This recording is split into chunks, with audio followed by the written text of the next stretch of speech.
우리는 지난 시간까지 우리 호세아 말씀을 묵상해 봤습니다. 소선지서 12개의 선지서 중에 하나씩 이제 살펴보고 있는데요.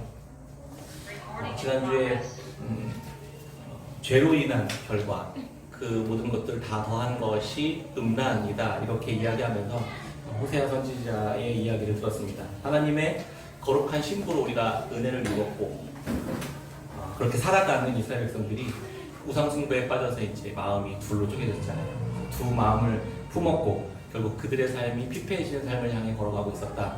그래서 하나님께서 그들을 향해서 계속 정의와 공의와 인내하는 하시는 하나님께서 다시 돌아오라고 호소하고 외치는 하나님의 음성을 우리가 고멜과 호세아 선지자의 이야기를 통해서 들었습니다. 죄에 대해서는 하나님께서 철저히 짚고 넘어가시되 정죄하지 않으시는 그 하나님의 그 은혜가 어떤 것인지를 우리가 이제 하나씩 계속해서 배워가고 있습니다. 그 은혜에 우리가 돌이킬 수밖에 없는 거죠. 돌이킬 수밖에 없는 거죠. 디모데후서 3장 16절에 보면 모든 성경은 하나님의 감동으로 된 것으로 교훈과 책망과 바르게 함과 의로 교육하기에 유익하니 이는 하나님의 사람으로 온전하게 하며 모든 선한 일을 행할 능력을 갖추게 하려 함이라, 이렇게 말씀하십니다. 하나님의 말씀은 구약이든 신약이든 관계없이 우리에게 하나님의 온전한 사람으로 그렇게 만들어가는, 교훈하고 책망하고 가르치고 말씀하시는 하나님의 그 선한 하나님의 군사, 하나님의 백성으로 만들어 가시는 양분이 된다, 이렇게 이야기하십니다. 어렵지만 계속 우리가 구약 성경을 묵상해 가고 있는 이유가 바로 여기 있습니다. 하나님의 말씀은 우리 삶의 모든 행함과 생각, 우리 삶의 모든 영역에 대해서 하나님께서 의로 교육하고 계시는 것이다, 그렇게 말씀으로 교육하고 계시는 것이다, 그런 도구이자 또 하나님의 방식이다라는 것을 우리가 알기 때문에 어렵지만 구약의 말씀도 계속해서 묵상해가고 있는 것입니다. 우리는 하나님의 말씀을 우리에게 의로우신 하나님의 길로 계속해서 가도록 인도하시는 최고의 권위가 있는 말씀이다라고 우리는 이제 믿는 거예요. 그게 그리스도인들의 기본적 태도입니다. 하나님의 말씀은 선하고 옳고 우리는 어둡고 그런 삶을 살아가는 거예요. 그래서 하나님의 말씀이 끊임없이 우리에게 말씀하셔서 우리가 의로운 삶을 향해 걸어가고 돌이키도록 하는 역할들을 계속해서 하고 계시는 것이다. 그래서 말씀은 여전히 살아서 역사하시는 것이다 라고 우리는 이해하고 있는 것입니다. 말씀과 점점 멀어지기 시작할 때 어떻게 될까요? 선지서에서 계속 이야기하시죠. 말씀에서 멀어지기 시작할 때 하나님의 말씀이 내 삶에 더 이상 기준이 되지 않고 내가 내 삶의 기준이 되고 세상의 가치가 계속 기준이 될 때 어떻게 될까요? 세상의 가치관들이 몰려들어오게 되고 우리의 삶은 점점 더 생기가 떨어지고 진리로부터 멀어지고 황폐해져 가고 거칠어지고 날카로워지고 음란해지고 교만해지고 탐욕스러워지고 점점 거짓으로 포장되어 갈 수밖에 없다는 것을 우리가 이제 알기 시작했죠. 이제는 너무 잘 이해하실 것이라 생각합니다. 왜 그래서 말씀이 우리에게 생명이라고 하시는지를 계속해서 우리가 알아가고 있습니다. 신앙생활은 그저 단순히 일주일에 한 번 주일날 예배를 드리는 정도의 수준을 이제 우리 깨끗한 생명을 점점 넘어서서 하나님과 어떻게 그 말씀과 내 삶이 동행하며 걸어갔습니까? 하나님께서 원하시는 삶의 열매들을 맺어갈 수 있는가를 끊임없이 우리는 고민하는 단계까지, 성숙한 단계까지 가고 있습니다. 요에서도 당시 이스라엘 백성들에게 같은 메시지를, 같은 역할을 하고 있었습니다. 그들의 삶을 끊임없이 말씀으로 비추시면서 흐려진 신앙과 그런 생각들을 그 율법에서 멀어진 이스라엘 백성들이 계속해서 돌이키도록, 호세아 선지자도 마찬가지였고 요엘 선지자도 마찬가지로 같은 이야기를 하고 있는 것입니다. 이제 호세아서를 마치고 요엘서에 들어왔습니다. 근데 시작한 지 얼마 안 됐는데 벌써 끝났어요. 3장밖에 되지 않는 이 짧은 소선지서입니다. 요엘서는 요엘이라는 그 무명의 선지자를 통해서 하나님께서 말씀하시는 것입니다.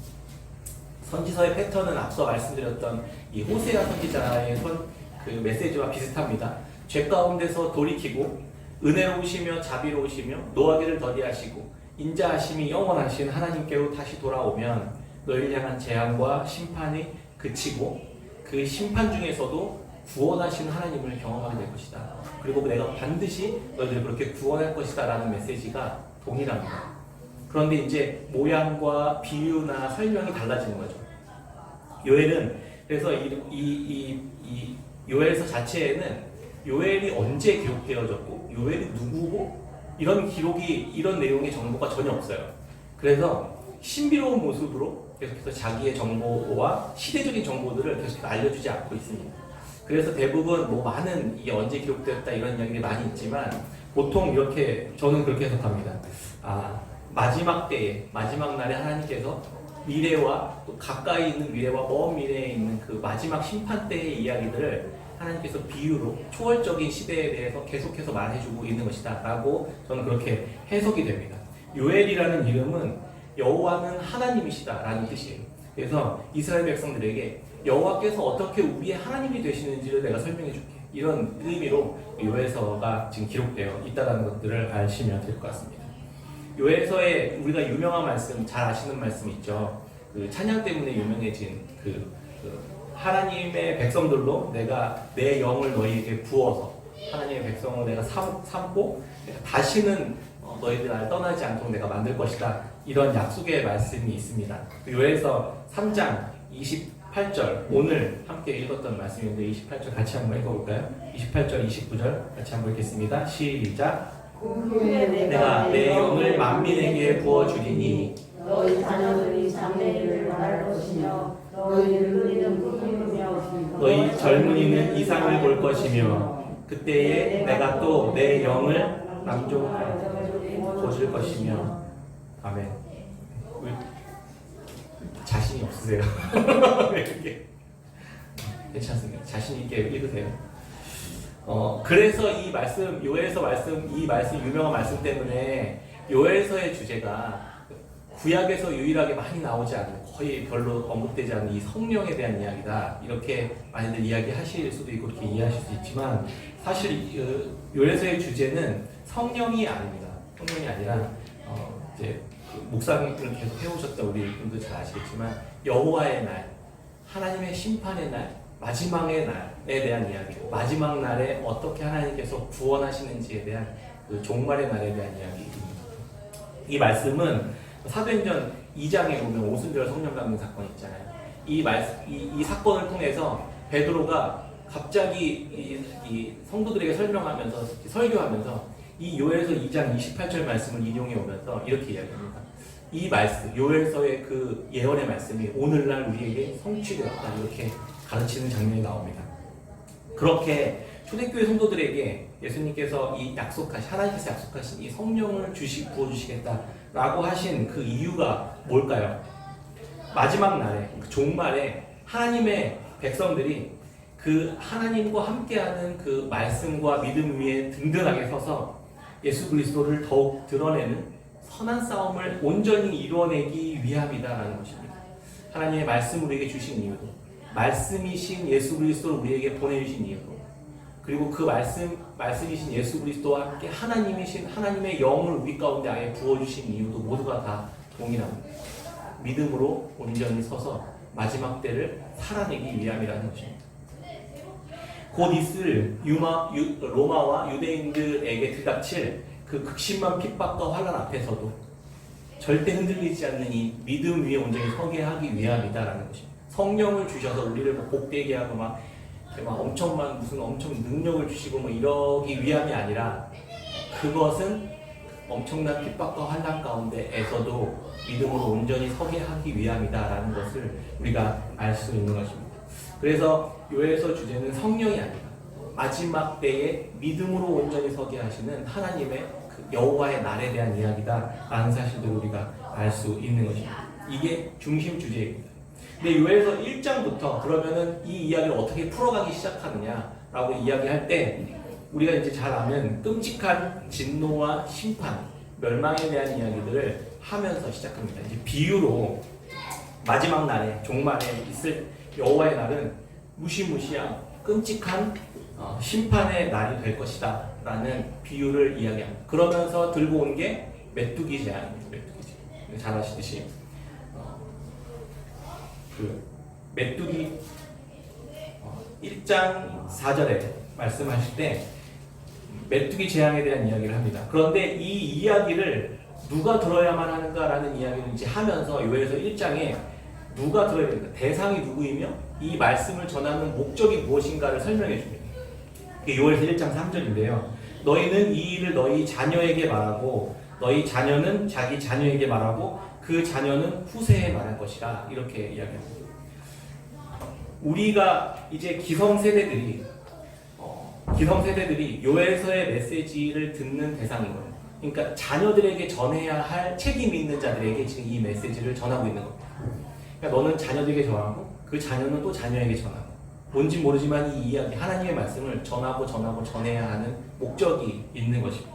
저도 오랜 이제 신앙생활을 해오면서 오랫동안 신앙생활을 해오신 분들 기성세대들이 이 말씀을 들어야만 할 대상이 되었다는 것입니다.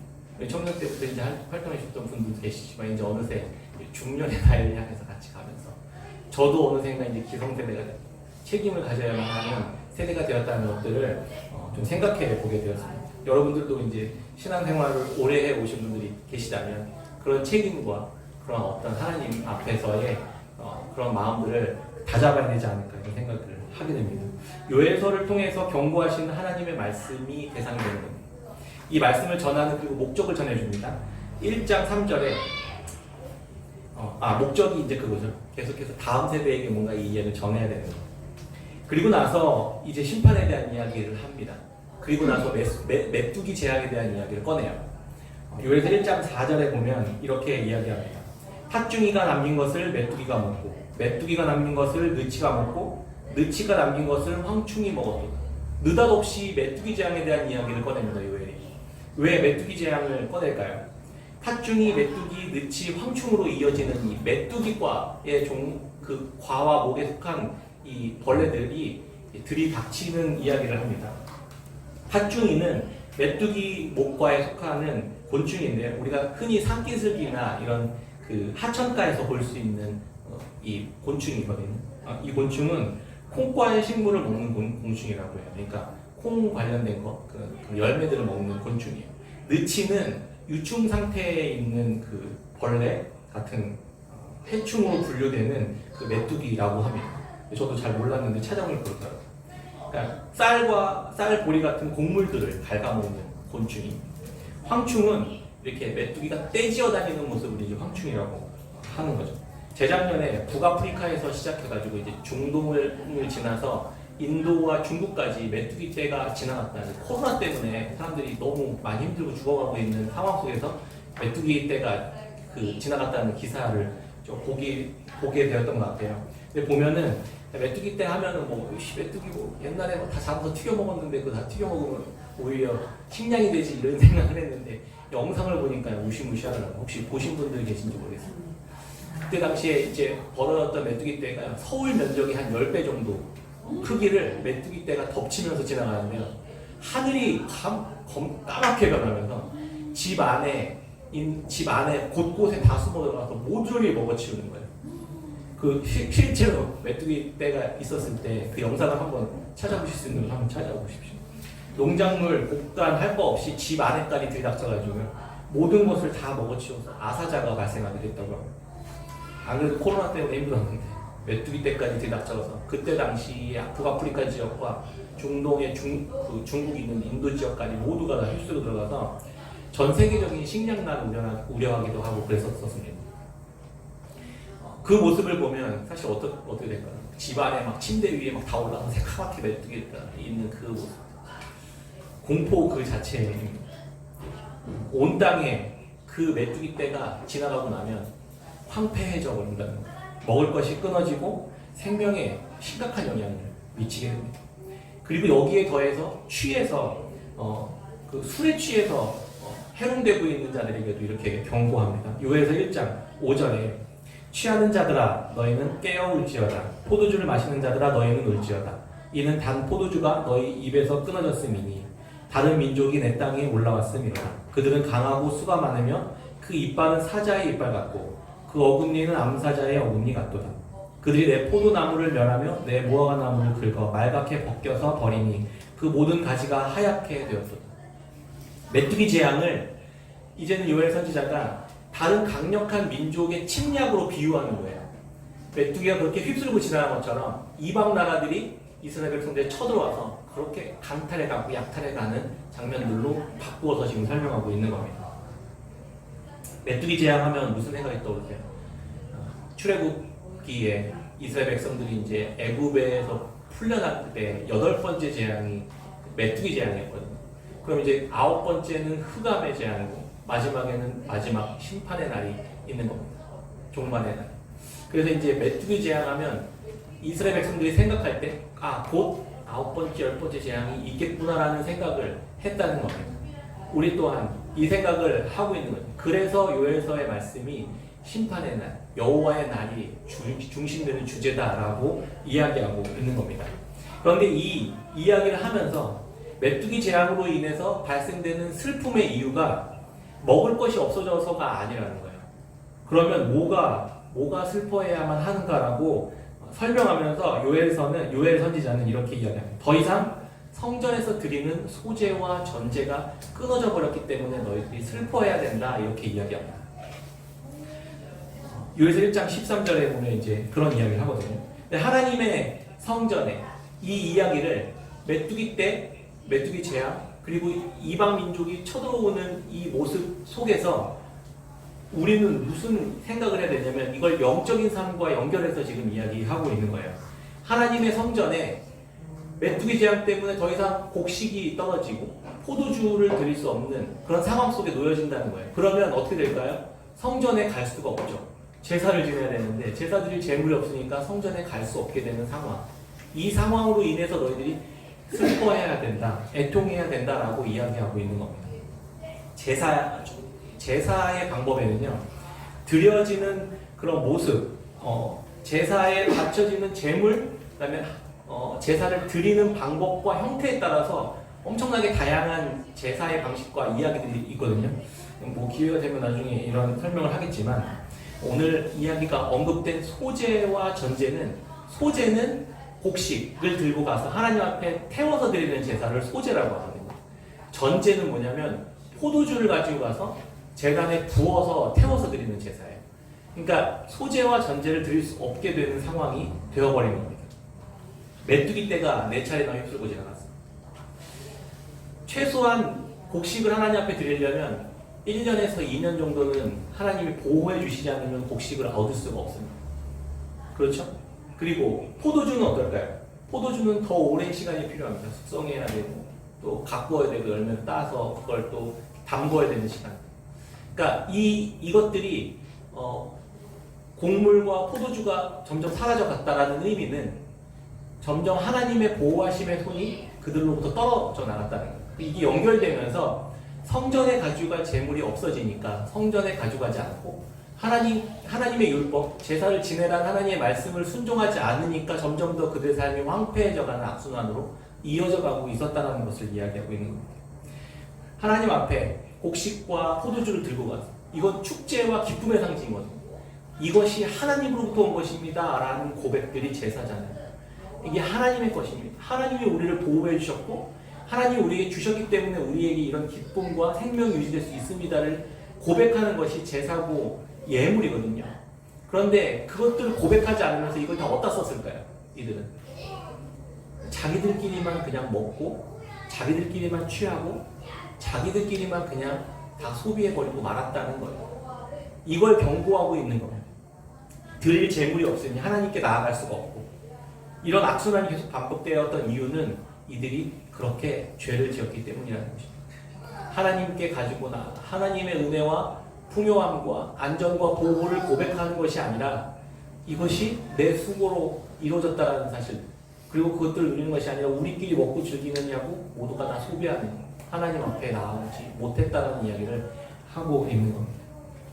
내가 먹어치우고 창고에 쌓아두고 자기들끼리 술 취해 방탕해 즐기며 해롱되기 바빴던 것입니다.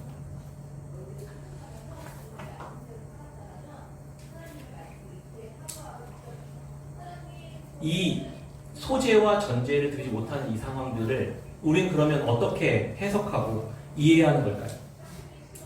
적극적으로 제가 질문 하나만 해볼게요. 적극적으로 악을 행하는 것과 적극적으로 선을 행하지 않는 것, 둘 중에 어떤 게 더 나쁜 것 같아요? 적극적으로 말씀을 대적하는 것과 말씀에 순종하지 않고 그냥 가만히 있는 것, 어떤 게 더 나쁜 것일까요? 우리는 신앙의 모습 안에 악을 행하는 것과 선을 행하는 것, 그리고 가만히 있는 것, 이 세 가지가 있다고 생각하는 것 같습니다. 적극적으로 악을 행하지 않아요. 사실 우리들은. 우리 정도 그렇게 되면 적극적으로 악을 행하지 않습니다. 그렇다고 말씀을 적극적으로 행하지도 않는다는 게 우리의 문제. 소극적으로 행하고 있을 뿐이라고 생각하는 거예요. 그냥 가만히 있는 걸로. 그런데 이 세 개의 영역이 있는 것이 아니라 두 개의 영역만 있습니다. 하나님을 적극적으로 대적하는 것, 하나님의 말씀에 적극적으로 순종하는 것, 중간지대는 없다는 겁니다. 선을 행하지 않는 것은 악을 행하는 것과 다르지 않다는 것입니다. 이들이 왜 지금 이렇게 됐냐고요. 적극적으로 성전에 나아가 하나님 앞에 제사하고 선을 행하고 율법을 행하지 않았기 때문이라는 겁니다. 그런데 하나님은 그 삶이 곧 메뚜기 재앙이 들이닥친 것과 같은 그러한 모습이 될 것이라고 경고하고 있는 겁니다. 그들의 삶은 점점 메뚜기가 창궐해서 휩쓸고 지나가듯이 점점 피폐해져가고 황폐해져가고 있어요. 하나님과의 관계가 그래서 끊어지게 되죠. 더 이상 하나님의 생명이 그들에게 공급되지 않게 되는 것입니다. 이것을 영적인 의미로 1차적으로는 먹을 것이 끊어져서 우리의 육신의 피폐함으로, 우리의 삶이 피폐함으로 가는 것과, 두 번째, 동시에 하나님의 보호와 손길이 떨어져 나가서 외부로부터 공격을 받게 되는 것입니다. 그리고 세 번째는 하나님의 율법을 버리면서 영적인 생명까지 끊어져 버리는 것입니다. 육체적인 단절, 음식의 단절, 황폐해지는 단절, 그리고 하나님과의 관계가 끊어지는 영적인 단절. 우리의 생각과 사고, 하나님의 말씀으로 충만해져야만 하는 우리 안에 있는 이 영적인 삶이 사단의 공격에 의해 다 갉아먹혀져 가고 있는 겁니다. 우리 생각이 황폐해져, 우리 삶이 황폐해져 가고, 이게 다 연결되어 가는 거죠. 그러면서 결국 어떻게 되었을까요? 다음 세대들이 하나님께 가지고 나갈 소재와 전제가 없어지게 되는 것입니다. 그래서 어떻게 되냐면 다음 세대가 성전으로 나아가지 못하게 되는 결과가 맺어지게 된다는 것입니다. 오늘 우리에게 주시는 이 요셉의 메시지를 어떻게 우리가 해석할 수 있을까요? 소재와 전제가 끊어졌다.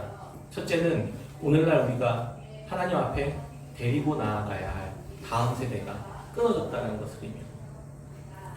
그런 마음을 주셨어요. 소재와 전제가 끊어졌다는 게 하나님 무엇입니까? 사실 우리는 너무나도 풍요롭고 너무나도 안전하고 괜찮은 삶을 살아가는 것 같은데 우리에게 지금 왜 소재와 전제가 끊어졌다고 이야기하시는 걸까? 더 이상 하나님께 가지고 나아갈 다음 세대가 우리 삶에서 끊어져 버렸다는 거죠. 우리에게 베푸신 하나님의 은혜와 은총을 충분히 우리끼리 먹고 누리고 즐기고 마셨던 것입니다. 두 번째, 우리 마음에 있는 하나님의 생명의 말씀이 메뚜기 떼에 의해 모두 다 빼앗겨버리고 황폐해져 버리고 우리는 점점 영적으로 황폐해져가는 삶을 살아가고 있었다는 것입니다. 오늘날 한국교회의 모습, 우리들의 현실과 매우 흡사해 보였습니다. 우리 한국교회는 하나님의 정말 넘치도록 놀라운 은혜를 우리에게 하나님께서 부어주셨잖아요. 전 세계적으로도 유례가 없을 만큼 수많은 선교사를 해외 파송했고 하나님 앞에 날마다 아침마다 밤마다 다 들쳐엎고 하나님 앞에 나아가 엎드려 기도하며 그렇게 하나님 앞에 매달려 섰던 우리들의 이 한국교회의 현실, 그렇게 받은 풍요와 은혜를 우리들끼리 먹어치워버렸습니다. 예배와 기도의 소출이 넘쳐났었고 먹을 것, 마실 것 뿐만 아니라 문화와 기술, 풍요까지 하나님이 우리에게 허락해 주셨습니다. 그런데 그것들을 하나님 앞에 가져와서 이 모든 것이 하나님으로부터 온 것입니다. 하나님이 우리에게 주신 은혜입니다. 그래서 이 모든 걸 가지고 하나님 앞에서 기뻐하며 감사하며 즐거워하며 나누며 살아가도록 그렇게 하겠습니다라고 고백하기보다는 하나님 앞에 가져나오기보다 그 풍요에 취해 주의 말씀을 배우고 따라 행하는 삶이 아니라 자기 유익을 위해 살아왔었다. 우리들의 모습들을 생각하게 하셨습니다. 다음 세대들을 데리고 성전에 나아가 소재와 전제를 드리는 일들이 더 이상 끊어지게 되었습니다. 좋은 차, 좋은 집 사는 것과 우리 다음 세대들을 스카이에 보내는 일들에 모두가 매진하느냐, 말씀과 예배와 기도를 가르치지 못하고 학원에 보내기 바빴습니다. 오늘날 교회 학교는 문을 닫은 지 오래되었습니다. 통계에 의하면 그 학교의 복음화율은 3% 미만으로 떨어졌습니다. 이건 선교지 수준이거든요. 교회에는 노인들과 어른들만 있고 젊은이들과 아이들은 더 이상 보이지 않습니다. 그 많은 그리스도인들은 다 어디 간 걸까요? 우리 뱃속을 채우고 우리 시대의 그 풍요를 먹고 마시고 누리느냐고 더 이상 하나님을 아는 일에 소홀하게 되었던 것입니다. 영적으로 메뚜리 떼가 우리 삶을, 교회를 다 갉아먹고 휘둘고 지나간 것처럼 황폐해진 것을 볼 줄 알아야만 한다는 것입니다. 지난주 국회 앞에서 차별금지법 반대 1인 시위 피켓을 반나절 정도 들고 왔습니다. 국회의사당을 이렇게 바라보면서 기도하고 왔는데요.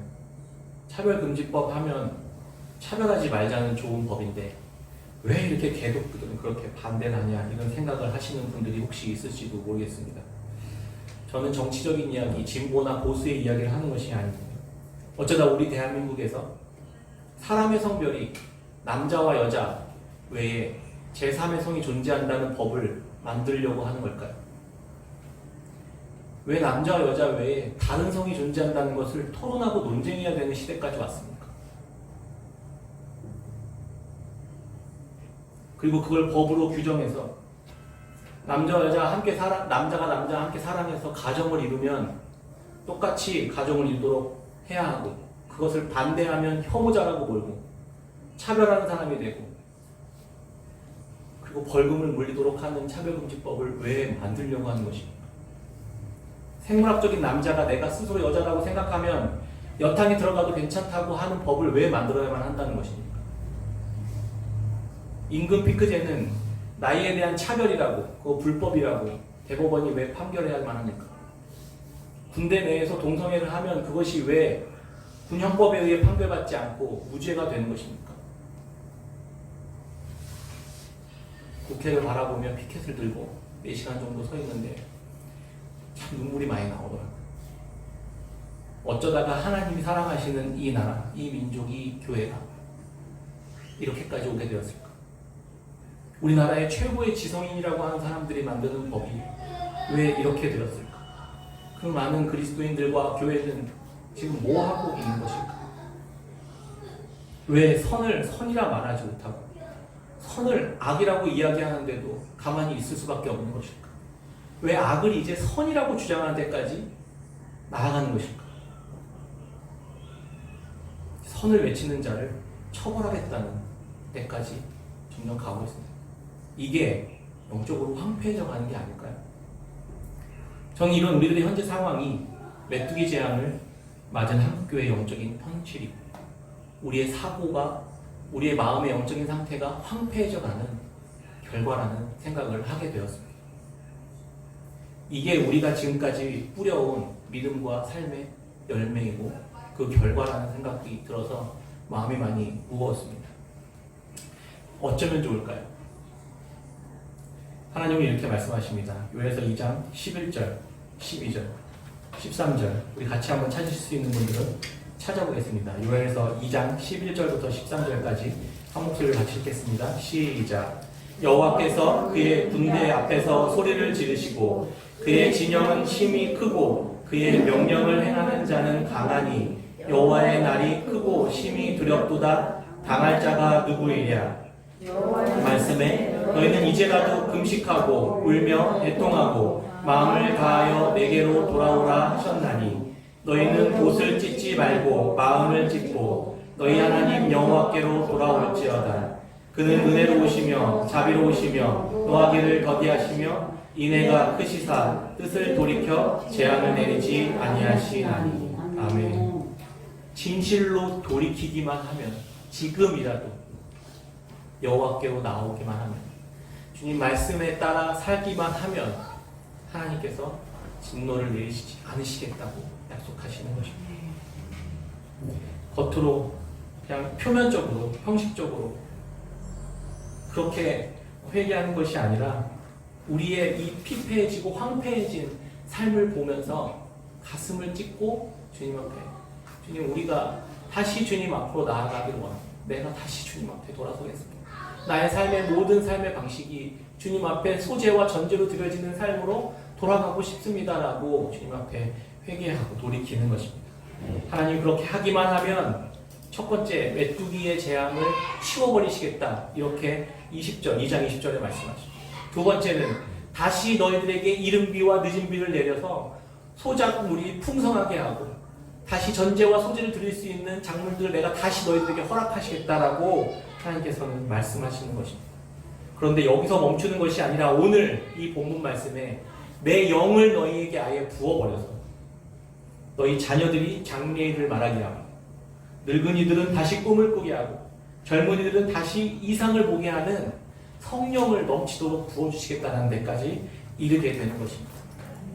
하나님은 이 약속까지 하나님께서 더해서 나오고 하나님의 말씀을 따라 순종해서 성전으로 가는 것이 아니라 하나님이 계신 성전으로 가는 것이 아니라 그 하나님이 우리 안에 아예 임재해 버리시겠다는 약속까지 해버리신다면 우리가 돌이키기만 지금이라도 다시 깨어서 이 황폐함을 끌어안고 하나님 앞에 기도하고 회개하며 돌이키며 나아가기만 하면 하나님이 이 약속들을 다시 우리에게 성취해 내시겠다고 이야기하시는 것입니다. 말씀을 맺겠습니다. 우리는 종말에 다다른 마지막 8번째 재앙을 지나가고 있는 시대를 살아가고 있는 것입니다. 우리의 죄로 인해 우리 안에 있는 말씀의 풍요가 메뚜기 떼에 의해 황폐해져 버렸습니다. 하나님의 말씀이 사라지니까 이성과 상식, 믿음의 분별이 흐려지고 눈이 가려지고 어둠에 흑암에 덮여 헤매며 우리는 지금 살아가고 있는 시대입니다. 더 이상 이제 종말의 날에 여호와의 날에 최후의 심판의 날이 점점 다가오고 있는 것입니다. 그래서 예수님께서 회개하라 천국이 가까이 왔느니라 라고 말씀하고 계셨던 것입니다. 여호와의 날, 그 모든 이들이 두려운 심판대 앞에 서게 될 것입니다. 하나님 우리를 대신해서 그 심판을 자기의 아들 예수 그리스도께 십자가에서 모두 받도록 하셨습니다. 그리고 그 대신 우리를 살려내셨습니다. 더 이상 그렇게 살리실 뿐 아니라 하나님의 말씀이신 성령님을 우리 안에 넘치도록 부어주시겠다 약속하셨습니다. 더 이상 성전으로 재물을 들고 나갈 필요가 없어졌습니다. 예수 그리스도를 믿는 믿음의 의의 재물을 가지고 하나님 앞에 나아갑니다. 그렇게 성령의 충만하신 능력이 점점 우리를 자라게 하시고 하나님의 말씀에 순종하게 하셔서 우리 안에 날마다 성령의 열매가 가득하게 해주시겠다고 약속하시는 것입니다. 제자들에게 성령이 임했을 때 그도 더 이상 두려워하지 않고 말씀으로 세상을 향해 나아가 말씀을 증거하고 핍박과 박해를 감당했습니다. 우리도 마음을 찢으며 주님 앞에 다시 돌아서 기도하며 성령 충만한 삶을 주님 앞에 간구합니다. 주께서 우리 하나님의 임재 안에 우리 살아가며 빛과 의로움과 진리 가운데 살아가며 그렇게 주님을 기뻐하고 우리에게 구원을 베푸신 하나님을 노래하며 찬양하는 그 예배와 제사들이 날마다 우리 안에 넘쳐나도록 되어지는 그런 소망을 갖고 살아가며 회개하며 주님 앞에 다시 돌이키며 나아가는 그런 깨끗한 새벽교회 성도님들이 다 되셨으면 좋겠습니다. 네, 찬양하고